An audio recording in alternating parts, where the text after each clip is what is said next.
Welcome, everyone. And thank you for taking your valuable time to attend this session. My name is Ravi Kumar. I'm a product manager focusing on Google Cloud Identity. Before we get into the session, can we have a quick show of hands on how many of you have heard about Google Cloud Identity? That's a good number. And how many of you have used one of the Google enterprise products like either G Suite or Google Cloud Platform? Okay, great.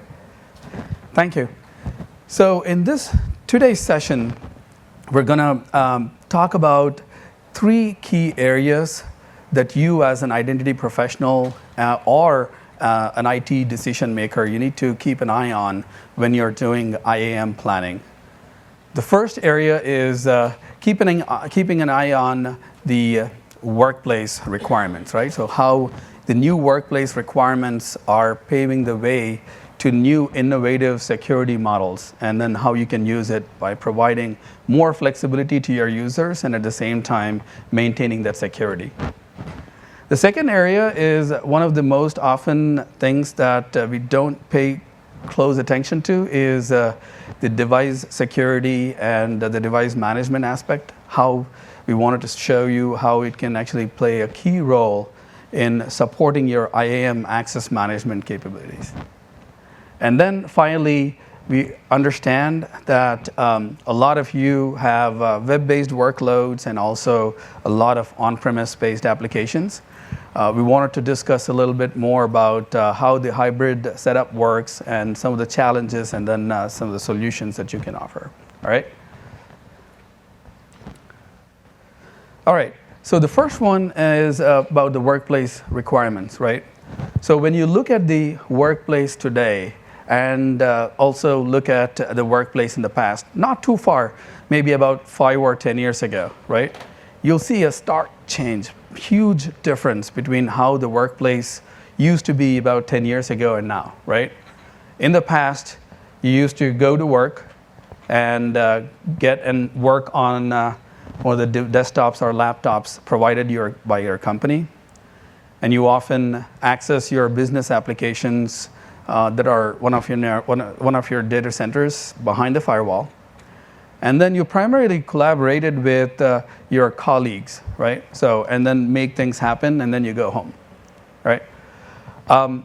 In that scenario, right, so the perimeter-based security worked perfectly because you primarily kept much of the work behind the perimeter, and then you're accessing the applications behind this perimeter, right? So the way it used to work based on the perimeter security is you place all your efforts primarily to strengthen your perimeter, your firewall, and such, and then place all your applications behind the firewall in your trusted network, and then give your employees access to those applications. But now, fast forward to the current workplace requirements, right? So now you want more flexibility. So you have a doctor's appointment in the morning, and then probably you may want to work from home after that.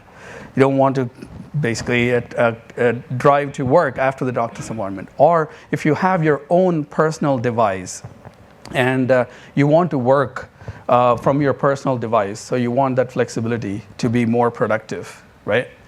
And you may have, and also you're not just working with your co-employees within your organization, right? So you're working more and more with the folks that are external to your organizations. It could be your partners, it could be vendors, it could be contractors, right? From an application perspective, you're not only using your internal IT-based applications within your data center, you're also accessing SaaS-based applications which are not clearly behind your firewall, all right? So all these things have changed so far. So clearly the perimeter is slowly disappearing. And the old way of the security model, just looking at the perimeter-based security, it does not work. The legacy-based IAM solutions are costly to implement, and also you're in this split world, right? So you have a new identity and access management systems to manage all those web-based workloads, and then older IAM solutions probably to manage your on-premise workloads. So this won't work very seamlessly. So Google was in the same situation about 8 to 9 years ago. So we started thinking, how can we provide more flexibility to our employees, but at the same time, maintaining the same type of security that you currently used to, right? So it's best of both worlds. So that's when Google started working on something called Beyond Corp security model. It was a new security model where the key tenet is you're shifting your security focus from not just from the perimeter, but you're primarily wrapping up the security around your users, around your devices, around your application, so that they can move freely. You're not constrained by that the perimeter-based security anymore, right? Another key tenet is we don't trust any network. So what we do is you examine each and every request that's coming to your applications, and you make sure they're encrypted, authenticated, and authorized before giving you the access. So for example, you're working on a sensitive application at work. You close the laptop lid, and then you actually move to Starbucks and then open it and start working in that, right? So your company security policy may say a specific secure application with a sensitive information should not be accessible outside your corporate network, right? So by examining each and every request, you are able to make those dynamic decisions on when and how you're accessing the network. All right?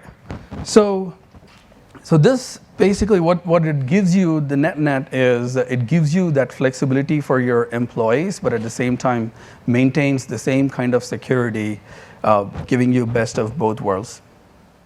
So now let's zoom in a little bit more in terms of how the Beyond Corp security model works, right? So on the left-hand side, you see the request is coming in. We are looking at two key pieces of information. The first one is your identity, who you are. And that's based on the authentication, right? And then the second piece that we look at is the context of the request. So when I say context, I'm talking about where the request is coming from, your IP address, or what country the request is originated from, or the device security posture, right? So whether the device has a password or not, whether the device disk drive is encrypted or not, what kind of OS versions you have, and whether a device is a company-owned device or a BYOD device, right? So we're looking at all these signals, the time of the day, and many other signals. We're looking at all these signals.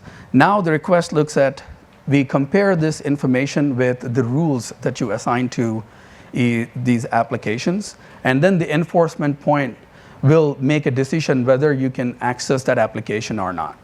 It's not just the web applications we're talking about SaaS-based applications, we're talking about any legacy applications that you may have in virtual machines, your infrastructure, and also any public-facing APIs.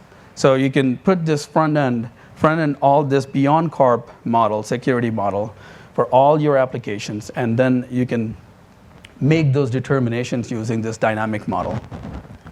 So there are many products in the market that offer security, zero trust based security model. Google Cloud Identity is one of those products that brings that Beyond Corp security into your corporate applications. All right. And now let's actually look at one of the use cases. So like we said, Beyond Corp can protect multiple types of applications. So this demo is to show you how it can protect a SaaS-based application, like say Gmail or Drive. All right. So I heard we had some issues with Wi-Fi in the morning. So I ended up recording a video. So we'll play the video here. So this is the admin console. So when you look at Google Cloud Identity, we have Beyond Corp for SaaS-based applications in beta, and for rest of the applications like web applications and virtual machines and APIs, it's available for general availability. So in this screen, you see 2 parts here. So on the top part, you'll be able to see, you'll be able to define these access policies. And the bottom part is where you will be able to apply these access policy to one or more applications. When I say access policy, it's a collection of the conditions that you want to put. For example, for your sensitive information, you may want to look at different parts of the request and the context. So now here I'm creating a new access level here, and I'm typing in the name. I want to create this access level to secure my sensitive information. And here, I'm able to add my conditions now, right? So here, you're able to see how you can add the IP-based policies, location-based policies. Here, you're able to see the device-based policies where you're looking at the password controls and the encryption. You're able to see the minimum OS version that you can control, and then also the corporate-owned device or not. There are several other controls that are currently in the pipeline, like time of the day and things like that, which will show up very soon. And now I have 3 policies here. So now let's examine the confidential information policy, where I have the IP address rules and also some device policy rules. And I also have a non-confidential policy, then we'll show how we can actually apply. So in this example, my company believes that we have confidential information in Google Drive. So I'm assigning the confidential information access level to Google Drive. And then my company believes the information in calendar may not be as confidential as Google Drive, so I'm clicking on non-confidential. So apply 2 policies for 2 separate applications. Now let's see, let's try to access Google Drive. Now I'm not able to access Google Drive because one of the policies is the IP-based condition. And the IP-based condition is looking for a specific IP range from an access perspective. And this particular demo was recorded and then where the access was coming from a different IP network. Now, the next example is now I'm able to access Calendar because Calendar had a less restrictive access policy, which is only looking at the device password and also the device hard drive encryption. So I have both on my device. I was able to access Calendar. And then you can apply multiple policies on each application. It depends on how you define these policies.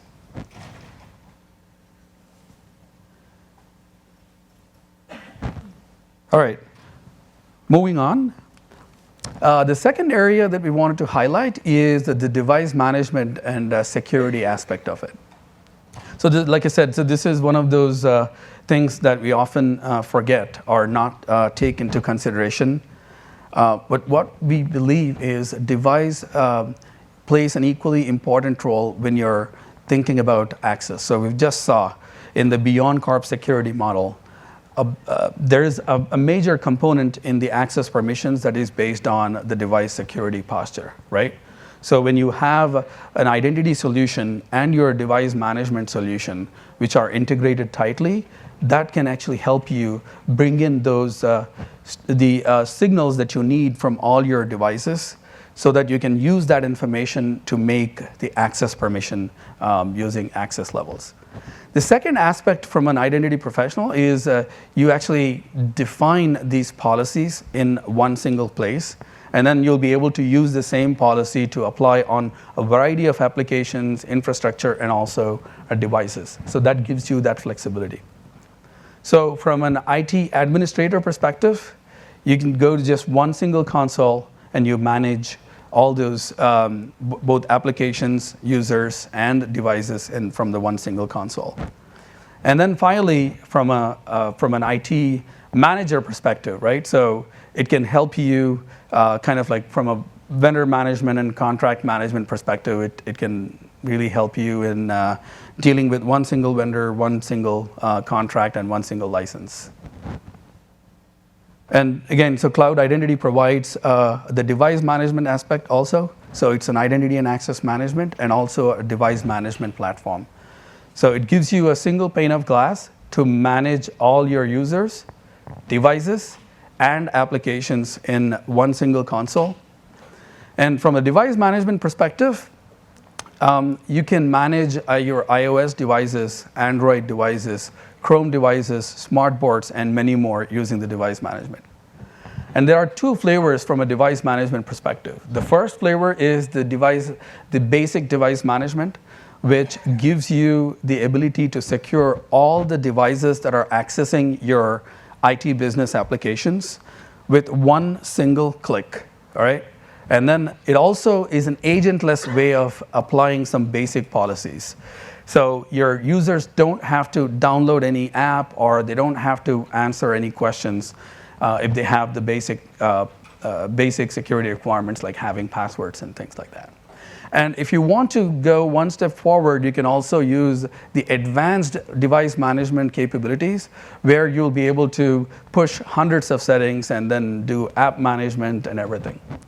So in this demo, we'll show you a quick on how to do the agentless device management.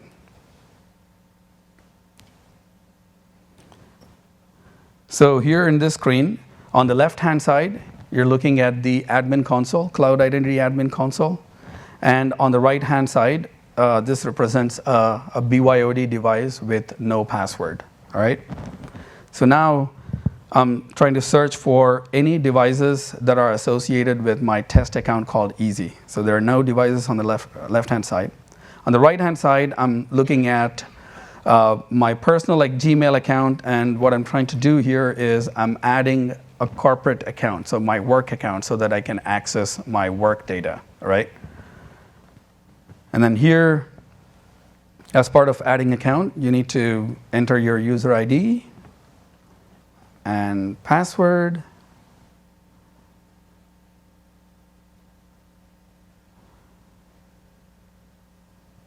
All right, so now at this point, it added the account, but it did not allow you to access the data. So what it did was it sent you a push notification that says the account action required.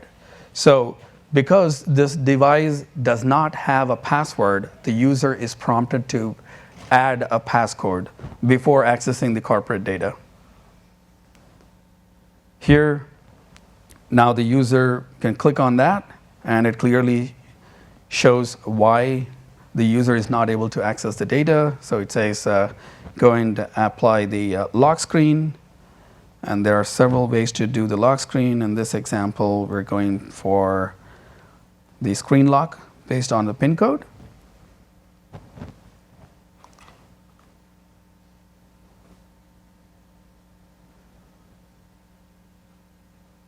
And then now you're able to access your corporate data, right? And then all this happened without the user downloading any device policy app or anything like that. Imagine if the user already have a password, they don't even see this particular prompt, right? And now when I search for this user, I see the device that this user has used to access my company data. So from an admin perspective, I can inventory all the devices, whether they are basic managed or advanced managed, in one single place. I can see which devices are accessing my business applications. And then also when the user leaves our organization, you can just go and wipe the account so that you're secure.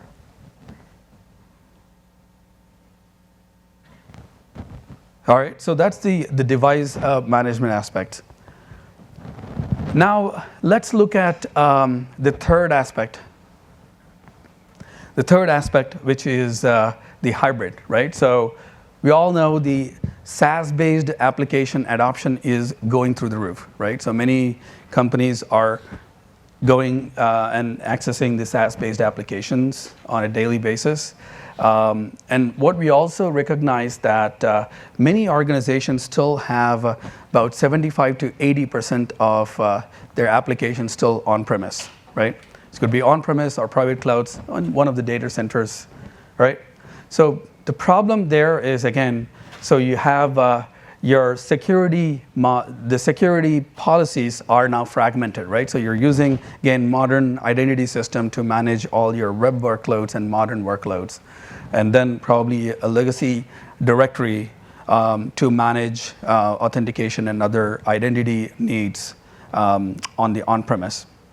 So you need to apply these two security policies in two different worlds. And another problem is these legacy identity systems may not be designed with the new security threats in mind, right? So these are designed based on probably a decade ago or more, the workplace requirements and also the security requirements. And it also kind of increases the cost, right? So when you look at the on-premise based directories, maybe example Active Directory or other systems, so now you're looking at the cost for your servers, licenses, and CAL licenses, and a bunch of other things, right? So you have this complexity. So how can you solve that problem is to bring in a solution that is versatile, right? So that's versatile, that can address both your web-based identity needs and also the on-premise based needs that you currently have. And again, cloud identity hybrid capabilities can provide that capabilities where you will be able to use one single directory for both your modern and legacy use cases. What it also does is it helps you reduce the dependence on the on-premise based directories and legacy systems for you.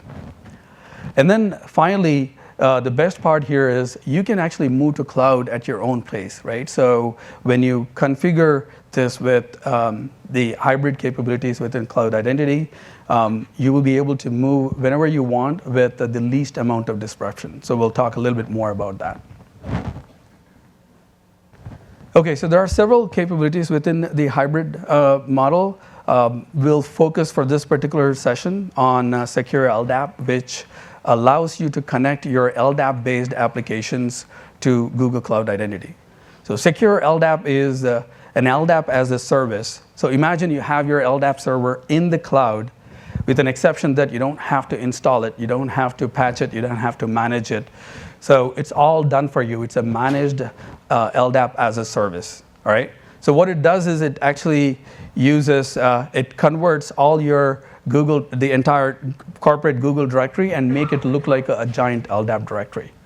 So now what you can do is you can just literally go to your applications and then point your existing applications to Secure LDAP, and then it works like any other LDAP directory. So we support the on-premise applications. It could be third-party vendor-based applications. It could be IT infrastructure like VPN servers, Radius, network-attached storage servers, anything that is LDAP compliant. All right. So I know we have about a couple of minutes. I wanted to quickly show you a demo on how you can configure the LDAP-based application. So here I'm onboarding an application called Papercut, which is also used as an alternative for print servers. Papercut is an enterprise print management solution. So now I'm onboarding that solution. So on this screen, you'll be able to define what your access policies are, right? So for example, if this application is used by your entire company, then you would expose your entire directory to it, right?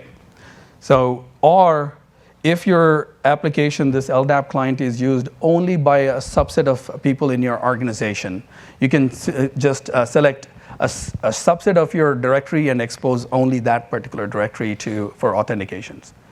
And then same thing holds good for user lookups, right? So you can either decide to expose your entire directory or expose only a certain portion.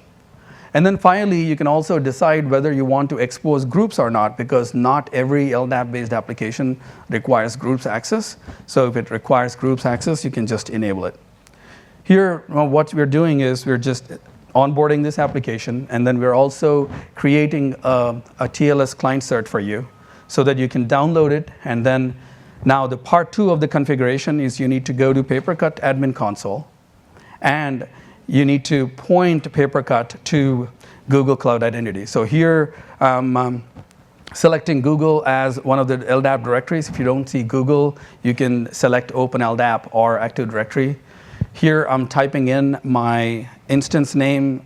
Behind the scenes, it converts to a base DN. And then here, I'm also selecting the digital certificate that I just downloaded. And now, when we are testing this solution now, so what it does is it's basically now authenticates to secure LDAP using the TLS client cert that we just uploaded. And then it was able to read a bunch of users and group entries from LDAP device. And then from an end user perspective, they can just walk up to any multifunction printer, type in their credentials, and behind the scenes, Papercut is authenticating this user to Google directory using LDAP. And then they'll be able to release their print jobs using that fashion.